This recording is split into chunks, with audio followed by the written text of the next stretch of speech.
Interest, sovereignty और foreign policy आप लोगों को उस टीचर ने करवाई। नहीं बता सकता फैजान, मेरे पास टाइम नहीं है मेरा बच्चा, प्लीज। ठीक हो गया।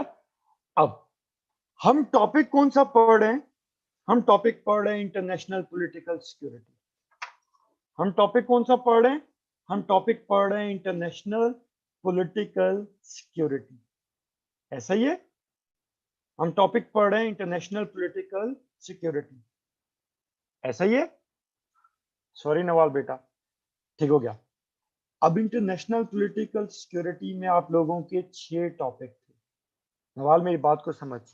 पहला टॉपिक था concept of security in 21st century. पहला टॉपिक क्या था? Concept of security in 21st century.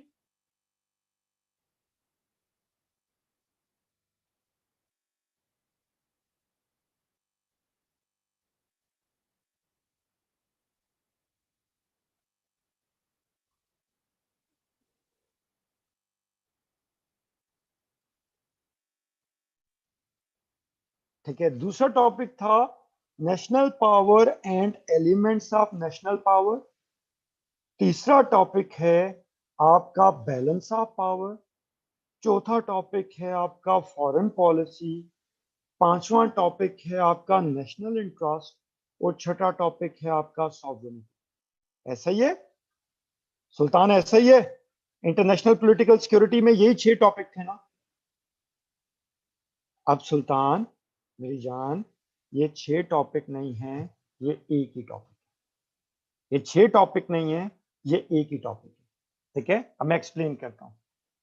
21वीं सदी में पाकिस्तान को कई ट्रेडिशनल और नॉन ट्रेडिशनल सिक्योरिटी चैलेंजेस का सामना। ठीक हो गया। 21वीं सदी में पाकिस्तान को कई ट्रेडिशनल और नॉन ट्रेडिशनल सिक्योरिटी चैलेंजेस का सामना। ठीक हो गया। उसके लिए पाकिस्तान को अपनी national power, elements of national power बढ़ाने पड़ेंगे और साथ साथ उनकी फंजिबिलिटी भी इन्हांस करनी पड़ेगी। लेकिन सिर्फ अपनी पावर बढ़ा के पाकिस्तान अपने सिक्योरिटी चैलेंजेस को बेटर नहीं कर सकता, बल्कि पाकिस्तान को प्रोएक्टिवली दुनिया की पॉलिटिक्स में इंगेज होके अपने राइवल्स की पावर को बैलेंस भी करना होगा। ठीक हो गया। पाकिस्तान ने अपने राइवल्स की पावर को कैसे बैलेंस करना है, उसके लिए पाकिस्तान ने एक कंप्रीहेंसिव फॉरेन पॉलिसी बनानी। फॉरेन पॉलिसी ऐसी हो जो पाकिस्तान की सॉवरेनिटी को इंटैक्ट रख सके। और पाकिस्तान की सॉवरेनिटी इंटैक्ट सिर्फ तभी होगी जब पाकिस्तान उस बैलेंसिंग ऑफ पावर, उस फॉरेन पॉलिसी के जरिए अपने सारे नेशनल इंटरेस्ट को अचीव कर पा रहा हो। बात समझ आ गई सुल्तान? बात समझ आ गई? अब इसे रिवर्स डोमेन में दे। ठीक है। कई पाकिस्तान को अपने नेशनल इंटरेस्ट को इंश्योर करना है। ठीक है। क्यों करना है? ताकि पाकिस्तान अपनी सॉवरेनिटी को मेंटेन रख सके। अब सॉवरेनिटी को मेंटेन रखने के लिए आपने डिसाइड करना है कि आपकी फॉरेन पॉलिसी कैसी है। अच्छी फॉरेन पॉलिसी वो होगी, ठीक है, जिसके अंदर आप अफेक्टिवली अपने इंटरेस्ट में बैलेंसिंग कर सको। लेकिन बैलेंसिंग बैंड वैगनिंग नहीं है। उसके लिए आपको अपने एलिमेंट्स ऑफ पावर बढ़ाने भी पड़ेंगे और अपनी फंजिबिलिटी इन्हांस भी करनी पड़ेगी। सिर्फ यही तरीका है कि आप 21वीं सदी में जितने पाकिस्तान को ट्रेडिशनल या नॉन ट्रेडिशनल सिक्योरिटी चैलेंजेस का सामना है उन्हें काउंटर कर सके। चुनाचे, ठीक है सुल्तान, मैं कहना क्या चाहता हूं कि बैलेंस ऑफ पावर का टॉपिक आ जाए, साले कभी सिक्योरिटी में घुस जा, कभी फॉरेन पॉलिसी में घुस जा, कभी सॉवरेनिटी में घुस जा, शहबाज सीनियर से शहबाज जूनियर, शहबाज जूनियर से शहबाज सीनियर, शहबाज सीनियर से शहबाज जूनियर, ताहिर जमान गोल। क्या नहीं समझ आइए नहीं? तो आपने पूरे का पूरा, ठीक है, पेपर इन 6 टॉपिक्स को सिमल्टेनियसली अप्लाई करके करना है, लेकिन इसमें निशानियां हैं अकल वालों के। डन हो गया? अच्छा राफिया बेटा, प्लीज ये बात समझ आ गई सब लोगों को? अब राफिया बेटा, तूने एक बात गौर की या नहीं की? एक बात गौर की या नहीं की कि ये जो इंटरनेशनल पॉलिटिकल सिक्योरिटी में मैंने आपको बताया है, ठीक है, ये जो इंटरनेशनल पॉलिटिकल सिक्योरिटी में मैंने आपको बताया है, आवाज आ रही है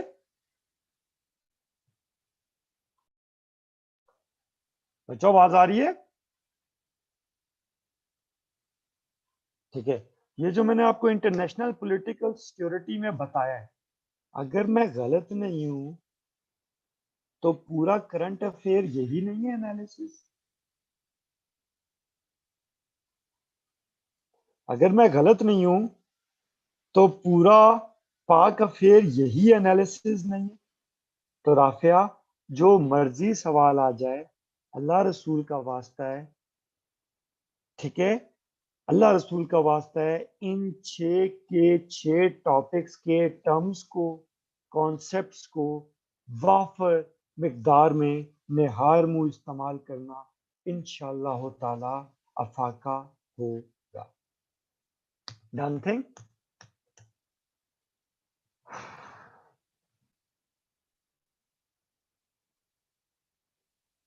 ठीक है, यहाँ पे आके हम लोगों का तीसरा मॉड्यूल भी खत्म हो जाता है, वो है इंटरनेशनल पॉलिटिकल सिक्योरिटी।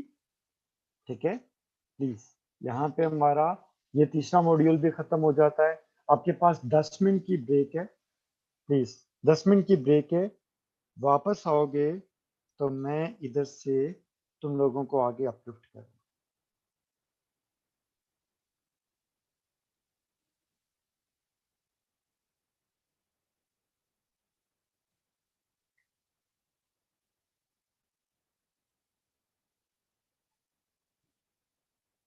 डन हो गया मेरा बच्चा? 10 मिनट की ब्रेक है।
जी सब लोग आ गए?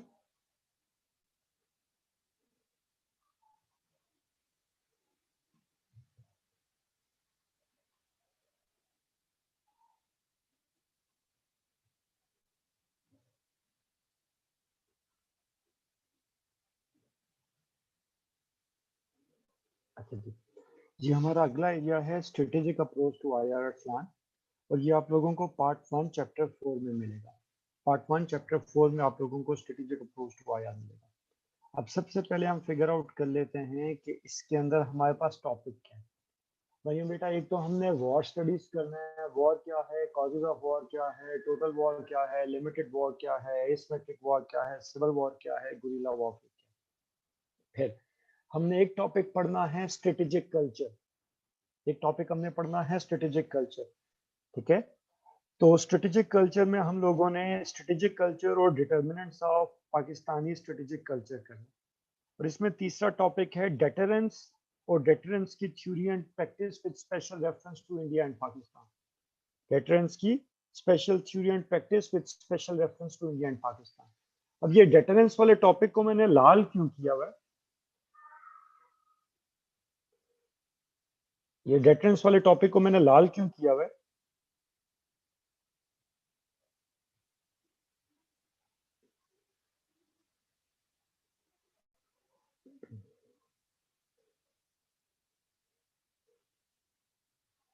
जी राफिया, ये आपको सर अम्मार करवाएंगे, ठीक है, क्योंकि आपकी न्यूक्लियर स्टडीज की क्लासें सेपरेट होती हैं।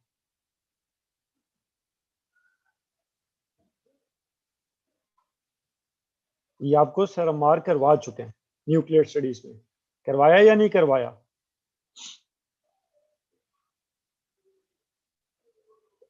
जी करवाया है। तो आप में से कोई भी इतना खूबसूरत नहीं है कि आपको नोवा में एक ही टॉपिक, ठीक है, दो दो बार करवाया जाए। ठीक हो गया।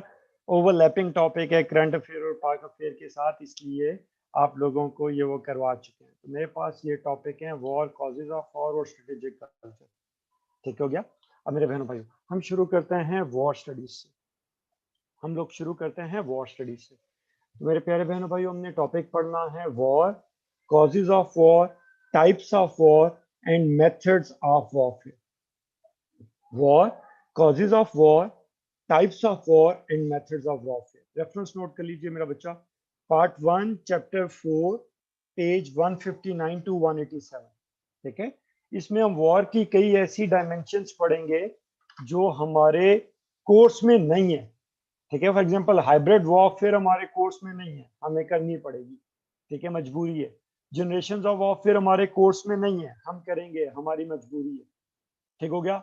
वॉर ऑन टेरर, ठीक है, पेपर 2 में है, लेकिन हम यहाँ पे ही कर लेंगे। यानी वॉर के बारे में जितने भी एलिमेंट्स हैं वो हम सारे यहाँ पे डिस्कस कर लेंगे। ठीक है, वॉर के बारे में हमारे जितने एलिमेंट्स हैं वो हम यहाँ पे डिस्कस कर लेंगे। तो अल्लाह का नाम लेके शुरू करते हैं। ठीक है जी, प्रॉक्सी वॉर भी हम यहाँ पे करेंगे। सबसे पहले वॉर क्या है? ठीक है नवाज। तो वॉर का कन्वेंशनल कॉन्सेप्ट ये था कि जब एक स्टेट किसी दूसरी स्टेट के खिलाफ मिलिट्री अग्रेशन करेगी या मिलिट्री यूज ऑफ फोर्स करेगी, an act of military aggression of one state against another state, that would be termed as war. An act of military aggression of one state against another state. जब एक state डंडे सोटे लेके किसी दूसरी state के खिलाफ हल्ला बोल कर देगी, ठीक है, तो ऐसे एक्ट ऑफ मिलिट्री अग्रेशन को वॉर कहते हैं। ये कन्वेंशनल कॉन्सेप्ट है। ठीक है, यानी मिलिट्री इंगेजमेंट, मिलिट्री ऑफेंसिव, ठीक है, of two states, between two states, that would be termed as war. This is termed as the conventional concept of war. लेकिन आजकल के दौर में वॉर का कॉन्सेप्ट काफी ज्यादा एक्सपेंड कर चुका है, तो हम डेफिनेशन को थोड़ा सा रिवाइज करेंगे। मॉडर्न कॉन्सेप्ट के अंदर this is not only an act of aggression, military aggression, this is an act of aggression. वो अग्रेशन मिलिट्री अग्रेशन हो सकता है, वो अग्रेशन इकोनॉमिक अग्रेशन हो सकता है, वो अग्रेशन पॉलिटिकल अग्रेशन हो सकता है, वो अग्रेशन कल्चरल अग्रेशन हो सकता है, वो अग्रेशन साइबर अग्रेशन हो सकता है। तो अग्रेशन ऑफ, ठीक है, एक्ट ऑफ अग्रेशन।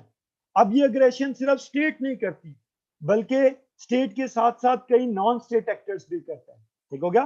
तो an act of aggression of one entity against an other entity, वो एंटिटी स्टेट हो सकती है, वो एंटिटी नॉन स्टेट एक्टर हो सकती है। तो an act of aggression of one entity against an other entity would be termed as modern concept of war. तो मॉडर्न कॉन्सेप्ट ऑफ वॉर काफी ज्यादा एक्सपेंडेड है, काफी ज्यादा ब्रॉड है, काफी ज्यादा परपेचुअल है, और every state is at constant war. वो इकोनॉमिक वॉरफेयर हो सकता है, वो मिलिट्री वॉरफेयर हो सकता है, वो पॉलिटिकल वॉरफेयर हो सकता है, वो कल्चरल वॉरफेयर हो सकता है, वो साइबर वॉरफेयर हो सकता है। तो मॉडर्न डेफिनेशन के अंदर वॉर को क्लासिफाई करेंगे N act of aggression of one entity against an other entity. ये कॉन्सेप्ट क्लियर हो गया, चौकस हो गया तो मुझे ओके कॉल दो। ये अगर कॉन्सेप्ट क्लियर हो गया मेरा बच्चों तो मुझे ओके कॉल दो। An act of military aggression of one entity against another entity would be termed as war. आज सारे आप लोग सोए हुए तो नहीं हो?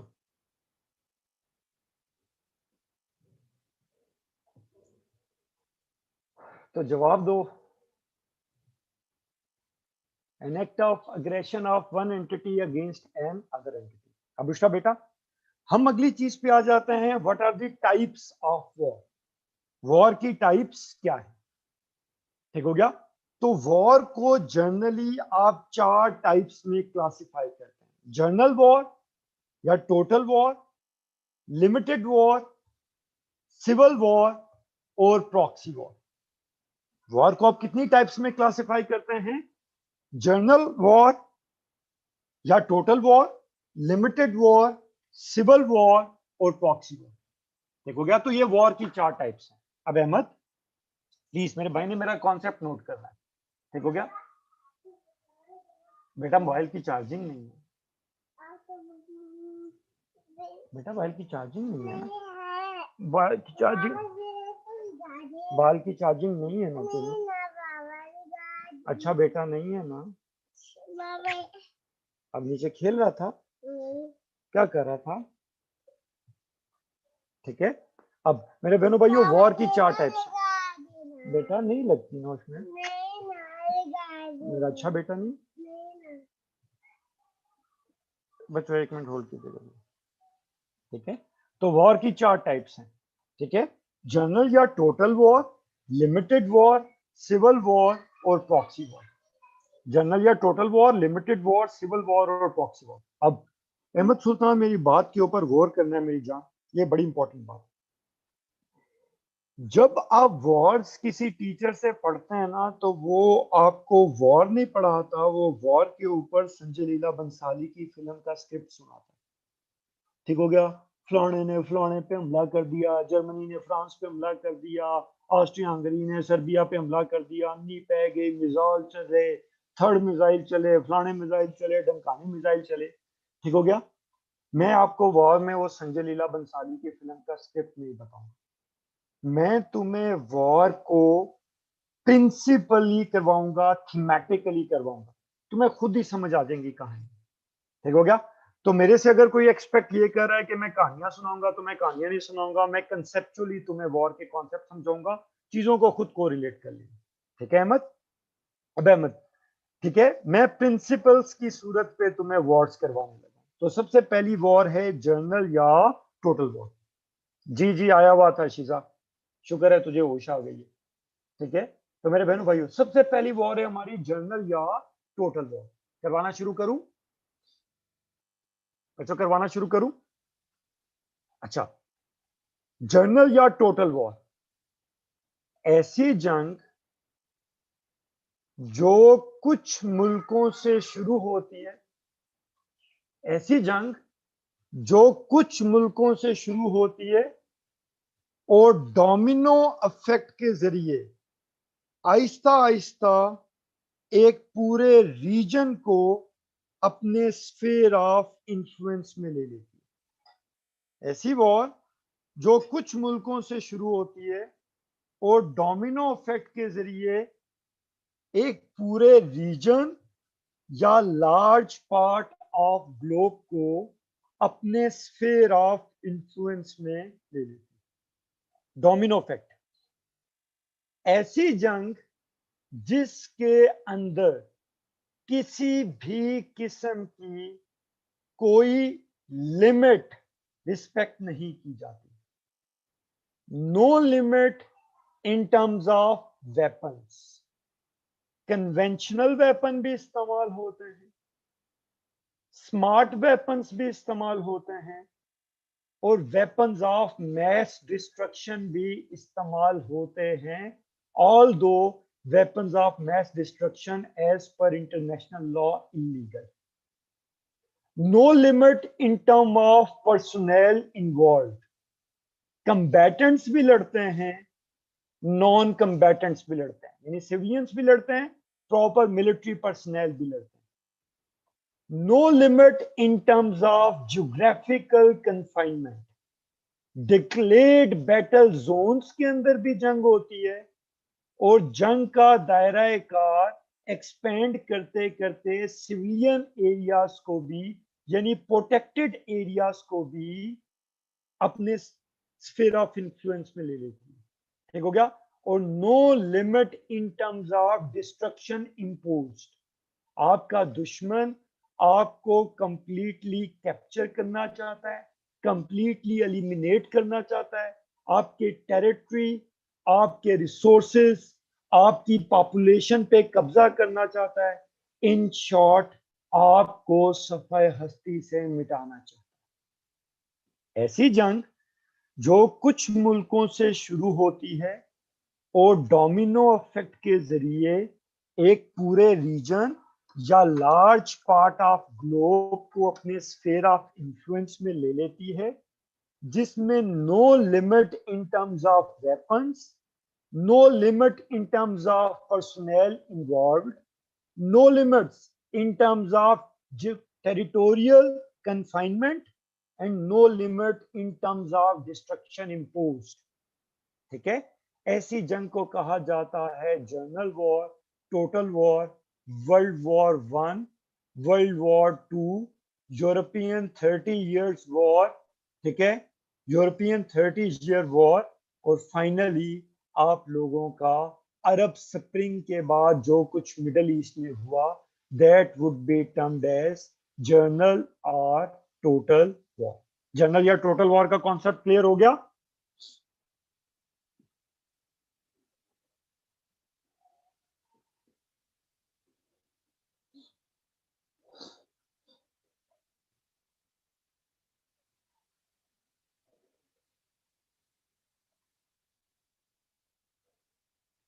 जनरल या टोटल वॉर का कॉन्सेप्ट क्लियर हो गया. ठीक है. डोमिनो इफेक्ट सिग्निफिकेंट है, कंप्लीट एलिमिनेशन सिग्निफिकेंट है, परमानेंट चेंज और गेन सिग्निफिकेंट. ठीक है. अगली वॉर है लिमिटेड वॉर. अगली वॉर है लिमिटेड वॉर. मेरे बहनों भाइयों, लिमिटेड वॉर का कॉन्सेप्ट जरा सुनिएगा. लिमिटेड वॉर बुनियादी तौर पे मुकाबले के एक फलसफे पे ऑपरेट करती है. War as the continuity of politics. War as the continuity of politics. When diplomacy fails, war is the continuity of politics. When diplomacy fails, war is the continuity of politics. ठीक हो गया. When diplomacy fails. अब जब दो मुल्कों के दरमियान कोई डिस्प्यूट होगा और वो स्टेट्स उस डिस्प्यूट को पैसिफिक वे से सेटल डाउन नहीं कर पा रहे, वो स्टेट्स उस डिस्प्यूट को पैसिफिक वे से सेटल डाउन नहीं कर पा रहे होंगे, तो दोनों स्टेट्स रिजॉर्ट करेंगी टूवर्ड्स लिमिटेड मिलिट्री इंगेजमेंट. वार का ऑब्जेक्टिव कोई परमानेंट चेंजेस लाना नहीं है, बल्कि बैटल फ्रंट में दुश्मन को डिफीट करके उसे फिर डिप्लोमेटिक टेबल पे लाके उसकी वीकनेस को एक्सप्लॉइट करके अपने फेवर में डिसीजन करवाना है. ये जंग हर तरीके से लिमिटेड होगी। इसमें सिर्फ और सिर्फ डिक्लेयर्ड बैटल जोन तक जंग रहेगी। इसमें सिर्फ और सिर्फ लीगल वेपन्स का इस्तेमाल होगा। इसमें इंटरनेशनल लॉज ऑफ वॉर यानी जनीवा कन्वेंशंस को ऑब्जर्व किया जाएगा। इसमें सिर्फ कंबैटेंट्स लड़ेंगे और इसके अंदर आपने दुश्मन को सिर्फ टेम्परेरी बेसिस के ऊपर डिफीट करना है, उसके टेरिटरीज के ऊपर कब्जा करना है। वंस आपने कब्जा कर लिया, उसे दोबारा डिप्लोमेटिक टेबल पे ला के कहना है चंद किथे गुजारिया रात वे, ठीक है, और कहना है अब बता, तो वो कहेगा जानी जो तेरा मुतालबा वो कबूल है, कबूल है, कबूल है। ऐसी जंग को कहा जाता है limited war, war as the continuity of politics. When diplomacy fails, war is the continuity of politics. ठीक हो गया? 65 की जंग ये जंग है, ठीक हो गया? कारगिल वॉर ये जंग थी, ठीक है? अर्जेंटीना और यूके के दरमियान जंग ये जंग थी। गुडाल केनाल की बैटल ये जंग थी, ठीक हो गया? बैटल ऑफ, ठीक है, वर्डन ये जंग थी। तो ये सारी की सारी लिमिटेड वॉर की एग्जांपल्स हैं। लिमिटेड वॉर का कॉन्सेप्ट क्लियर हो गया बच्चों? लिमिटेड वॉर का कॉन्सेप्ट क्लियर हो गया? ठीक है। अब शीजा पुत्र, शीजा पुत्र अगली बात जरा समझिए। शीजा बेटा अगली बात जरा समझिए। सिविल वॉर, जनरल वॉर और लिमिटेड वॉर, इसके अंदर मल्टीपल स्टेट्स इन्वॉल्व होंगी।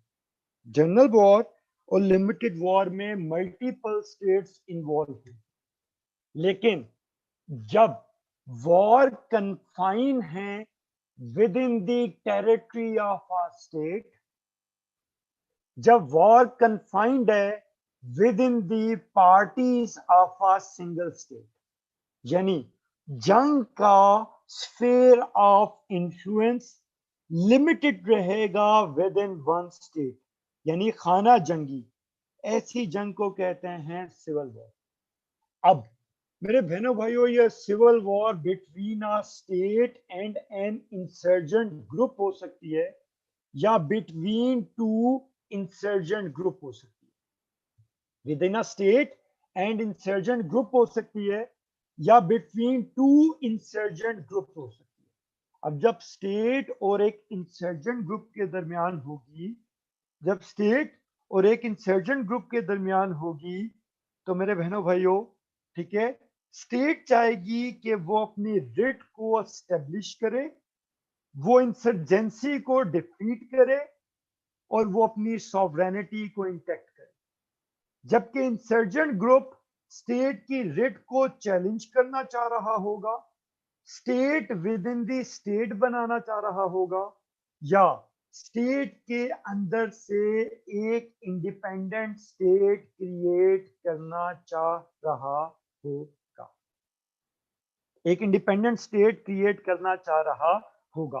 तो जब war with in the state रहेगी तो उसके ये पॉलिसी पैरामीटर्स होंगे। जबकि अगर ये दो इंसर्जेंट ग्रुप्स के दरमियान होगी, जब ये दो इंसर्जेंट ग्रुप्स के दरमियान होगी, तो दोनों एक दूसरे की अथॉरिटी को चैलेंज करना चाह रहे होंगे, दोनों विद इन अ स्टेट अपने स्फीयर ऑफ इंफ्लुएंस को बढ़ाने की कोशिश कर रहे होंगे। ऐसी जंग को कहते हैं सिविल वॉर। कोल्ड वॉर के बाद अफगानिस्तान में जो कुछ हुआ वो सिविल वॉर। इस टाइम यमन में सलाफी सुन्नीस और जैदी शियास के दरमियान जो जंग हो रही है वो है सिविल वॉर, ठीक हो गया, वो है सिविल वॉर। उसके बाद जो सीरिया के अंदर बशारुल असद और हमास ग्रुप के दरमियान जंग हो रही है वो है सिविल वॉर। जो इराक के अंदर, ठीक है, गवर्नमेंट और, ठीक है, कुर्द्स के दरमियान जंग हो रही है वो है सिविल वॉर, जा तेरा खाना खराब। बात समझ आ गई? सिविल वॉर क्लियर हो गया मेरे बच्चों? सुल्तान मुझे टाइम बताइए।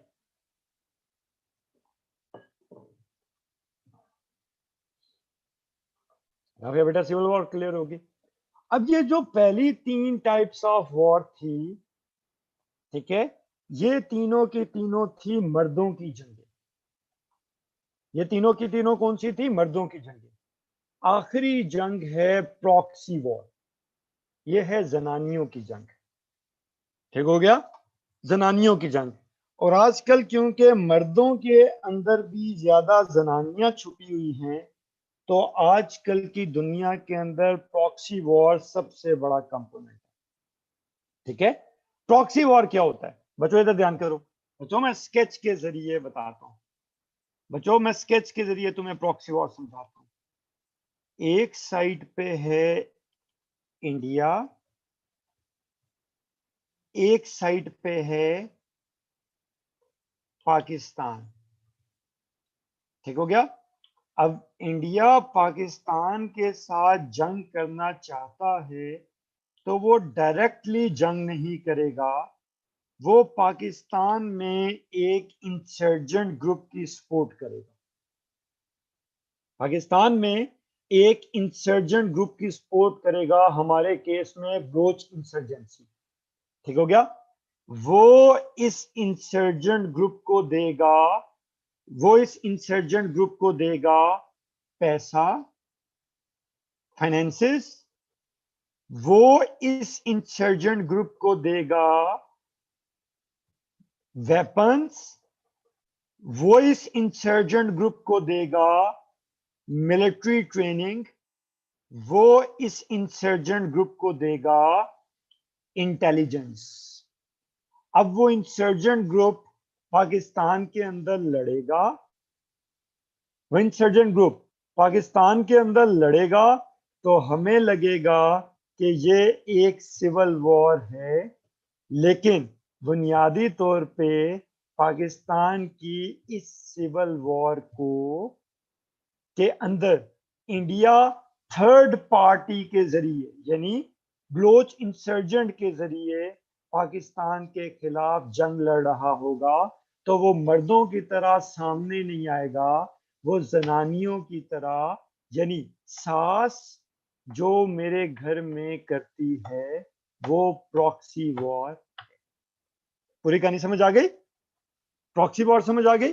यानी वो वॉर जो किसी थर्ड पार्टी के थ्रू लड़ी जाती है। अब जब आप प्रॉक्सी वॉर को एनालाइज करेंगे ना बच्चों, इस बात होता है, जब आप प्रॉक्सी वॉर को एनालाइज करेंगे तो प्रॉक्सी वॉर को 3 एरियाज में क्लासिफाई किया जाता है। राबिया इसे जरा समझ, प्रॉक्सी वॉर के 3 एलिमेंट्स होते हैं। मेजर पावर्स, मेजर पावर या major powers. Number 2 host state. Number 3 proxy.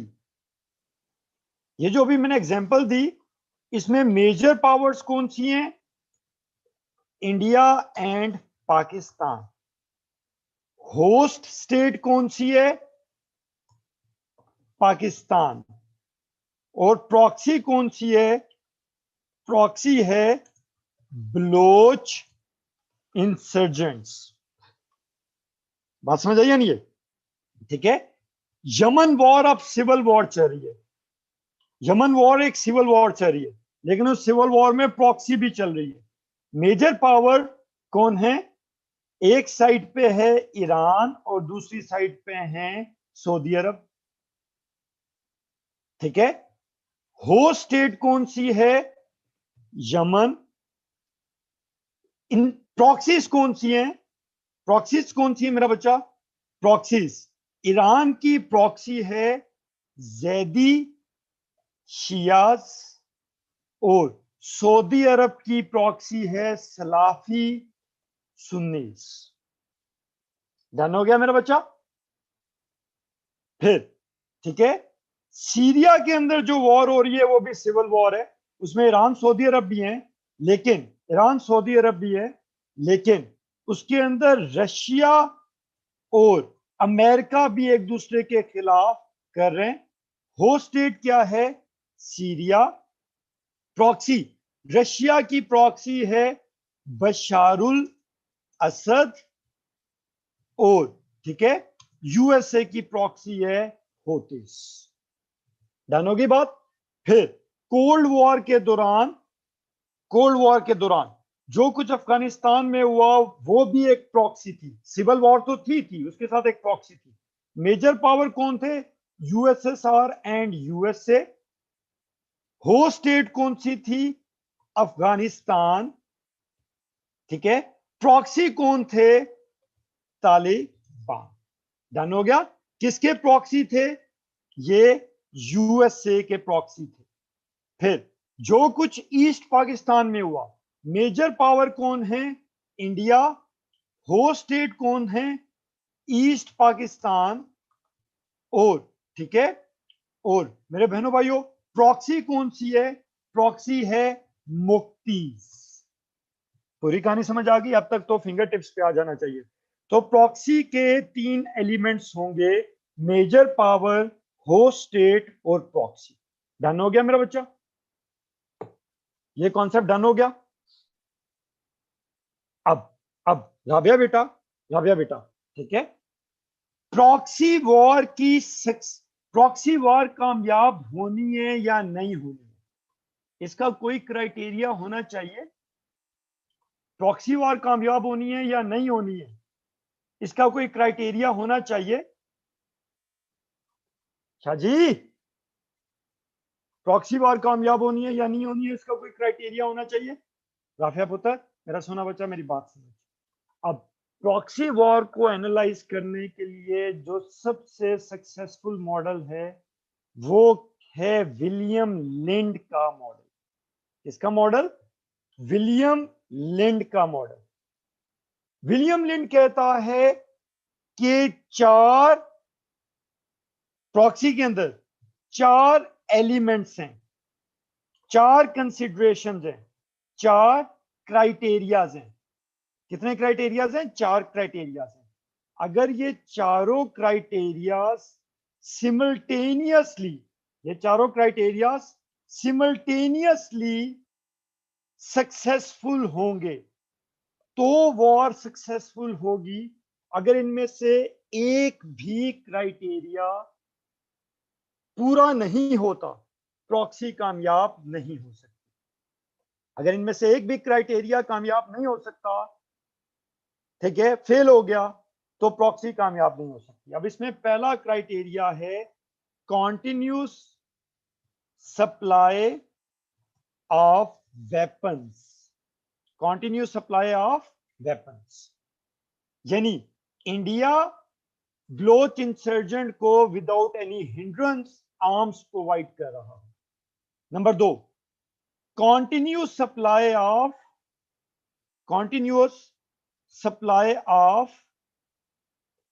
Finances, वो बगैर किसी रुकावट के अपनी प्रॉक्सी को पैसा दे पा रहा है।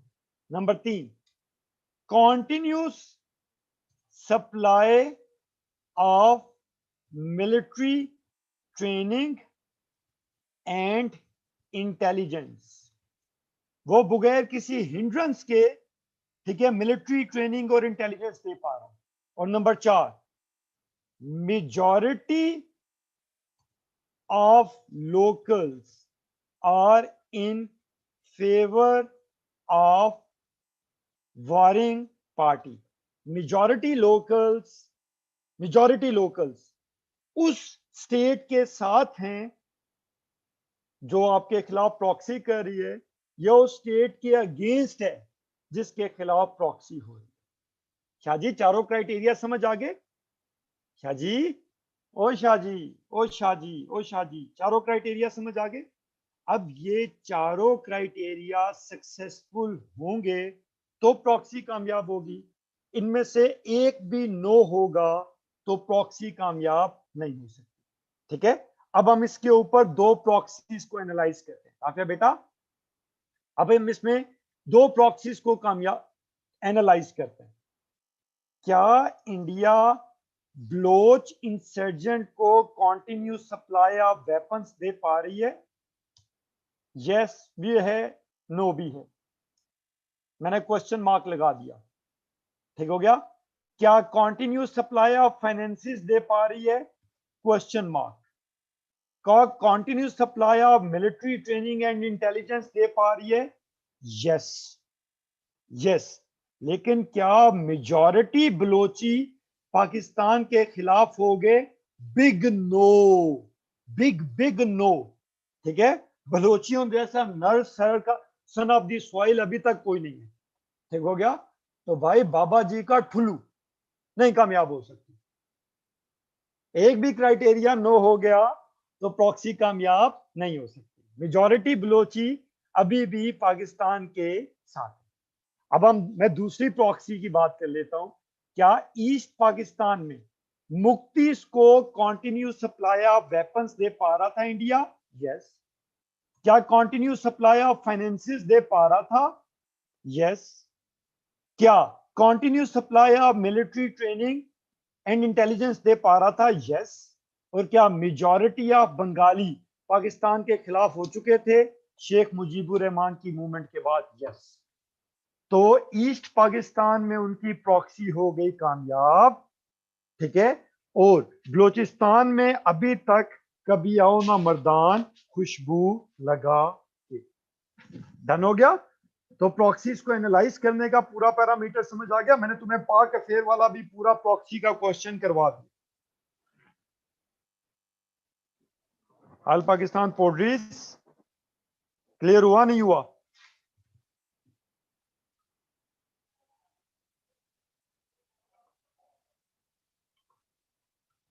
ठीक हो गया बच्चों। आई होप सो ये पूरे का पूरा कॉन्सेप्ट क्लियर हो गया। तो टाइप्स ऑफ वॉर हैं आपकी चार: general war, limited war, civil war और प्रॉक्सी वॉर। टाइम क्या हुआ है? हाय हाय हाय, लंबी है गम की याद। सुल्तान सबर किया कर मनूस आदमी।